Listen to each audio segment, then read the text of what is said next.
Friends, welcome to my YouTube channel MJ chemistry. आज हम बात करने वाले हैं atomic masses, molecular masses and mole concept के बारे में। आज सबसे पहले हम सिंपल सी डेफिनेशंस को अंडरस्टैंड करेंगे, उसके बाद हम मोल कंसेप्ट को स्टडी करने वाले हैं। तो सबसे पहले हम देखेंगे एटॉमिक मास की डेफिनेशन। देखिए, एटॉमिक मास जो होता है उसको हम सिंपली कैसे रिप्रेजेंट करते हैं, एमए से रिप्रेजेंट कर सकते हैं। और आप देखिए यहाँ पर एटॉमिक मास को डिफाइन करना कितना सिंपल सा है। एटॉमिक मास होता है क्या एक्चुअल में? एटॉमिक मास हमारा, देखिए कहीं डेफिनेशन दी जाती है इसकी। पहले तो आप सिंपली ये जानते होंगे कि जो हमारा एटम होता है और एटम के अंदर हमारे जो प्रोटॉन्स और न्यूट्रॉन्स पाए जाते हैं उनका जो सम होता है उसी को हम क्या कंसिडर करते हैं, एटॉमिक मास कंसिडर किया जाता है उसको। और आप ये भी बोल सकते हैं कि number of protons plus number of neutrons is equal to atomic mass of an element.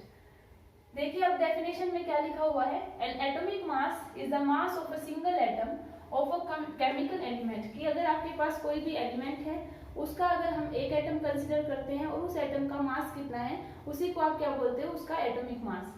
It includes the masses of सब एटॉमिक पार्टिकल्स।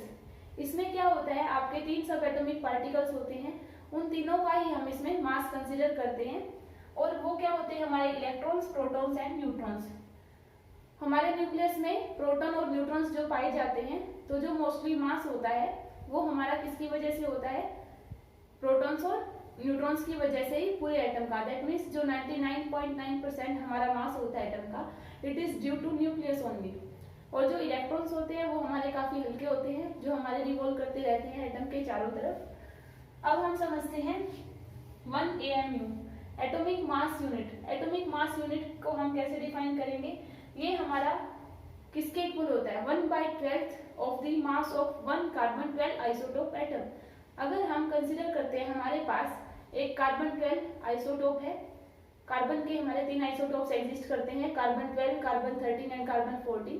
अगर हम कार्बन 12 आइसोटोप का एक एटम कंसीडर करेंगे और उस एटम का 1/12 मास होगा, वो हमारा किसके इक्वल होता है, 1 एटॉमिक मास यूनिट के। तो it is equal to 1/12 of the mass of an atom of carbon 12 isotope. Next है हमारा gram atomic mass.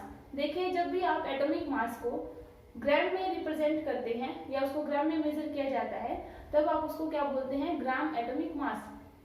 The atomic mass of an element expressed in grams. अगर आप उसको ग्राम्स में एक्सप्रेस करते हैं तो आप उसको क्या बोलेंगे, ग्राम एटॉमिक मास।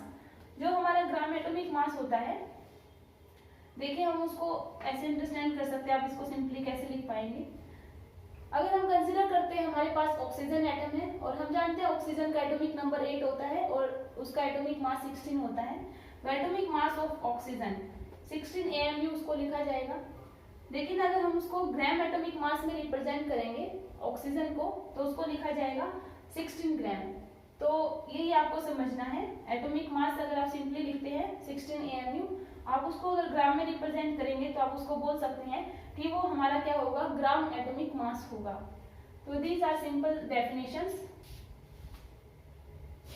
स्टूडेंट्स, अब हम बात करेंगे मॉलिक्यूलर मास के बारे में। मॉलिक्यूलर मास को हम कैसे डिफाइन कर सकते हैं। देखिए जो मॉलिक्यूलर मास होता है किसी भी सब्सटेंस का, वो हमारा एक एवरेज रिलेटिव मास होता है किसका, उसके मॉलिक्यूल्स का।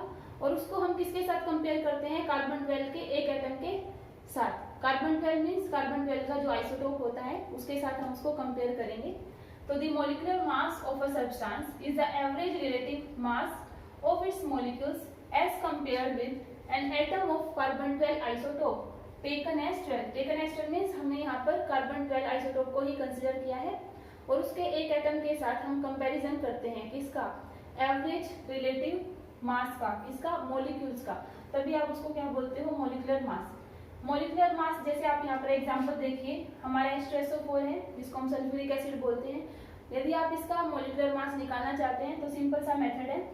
यहाँ पर हम ये देखेंगे इसके कितने नंबर ऑफ एटम्स हैं। यहाँ पर हाइड्रोजन है, हाइड्रोजन का एटॉमिक नंबर हमारा कितना होता है, 1 होता है।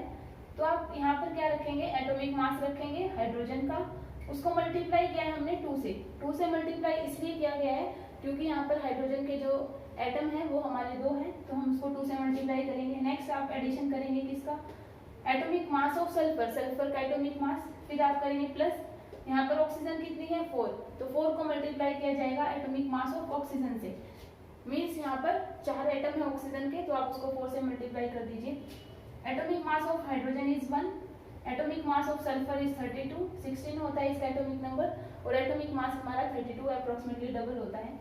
और हमारा जो ऑक्सीजन है उसका एटॉमिक मास होता है 16, तो 16 4 जा 64, 32 एंड यहाँ पे आपका 2 आ जाएगा, ये आपका ऐड करने पे आएगा 98 यूनिट। तो ये आपका क्या होगा मॉलिक्यूलर मास किसका H2SO4 का। देखिए जो हमारा मॉलिक्यूलर मास है उसको भी हम किस में एक्सप्रेस कर सकते हैं ग्राम मॉलिक्यूलर मास के अंदर।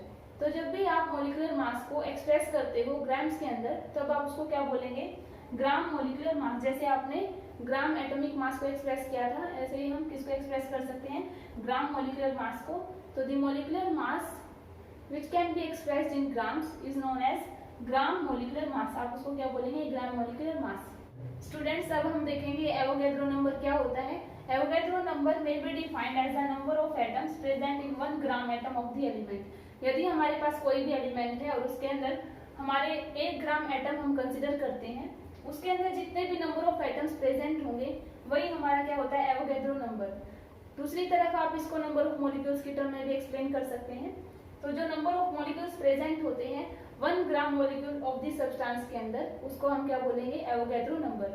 आप उसको एटम की मतलब टर्म में भी एक्सप्लेन कर सकते हो और मॉलिक्यूल की टर्म में भी एक्सप्लेन कर सकते हो। जो एवोगैड्रो नंबर होता है उसको हम कैपिटल N से रिप्रेजेंट करते हैं और ये हमारा इस न्यूमेरिकल वैल्यू के इक्वल होता है 6.022 into 10⁻23 एटम्स।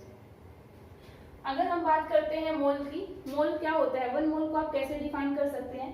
तो the amount of the substance containing Avogadro number of atoms और मॉलिक्यूल्स कोई भी सब्सटेंस जिसके अंदर आपके Avogadro number of atoms present होंगे या Avogadro number of molecules present होंगे उसको हम क्या बोलते हैं 1 मोल। तो आपको जो ये आपका एवोगैड्रो नंबर है और जो मोल है ये मोल कंसेप्ट ये हमें किस चीज को समझने में हेल्पफुल रहता है और किसकी कैलकुलेशन में हेल्पफुल रहता है। देखिए यदि हमें किसी भी एटम का साइज प्रेडिक्ट करना है कि एटम का साइज क्या है किसी भी एलिमेंट के एटम का तब भी हम इनकी हेल्प से वो निकाल सकते हैं। यदि हमें किसी एटम का या मॉलिक्यूल का साइज निकालना है या मास निकालना है आप उन दोनों की कैलकुलेशन में इनका यूज कर सकते हैं। और यदि आपको ये पता है कि आपके पास कोई भी एक पर्टिकुलर गैस दी गई है उसका एक वॉल्यूम प्रेजेंट है उसके अंदर कितने नंबर ऑफ एटम्स प्रेजेंट है वो भी आप इसकी हेल्प से निकाल सकते हैं। या आपको नंबर ऑफ एटम्स कैलकुलेट करने हैं किसी भी सब्सटेंस के अंदर तो वो भी हम मोल कंसेप्ट और एवोगैड्रो नंबर की हेल्प से प्रेडिक्ट कर सकते हैं। नेक्स्ट लेक्चर में हम इन्हीं के बारे में डिस्कशन करेंगे कि हम इसको कैसे अप्लाई करते हैं। होप सो आपको ये छोटा सा लेक्चर समझ आया होगा।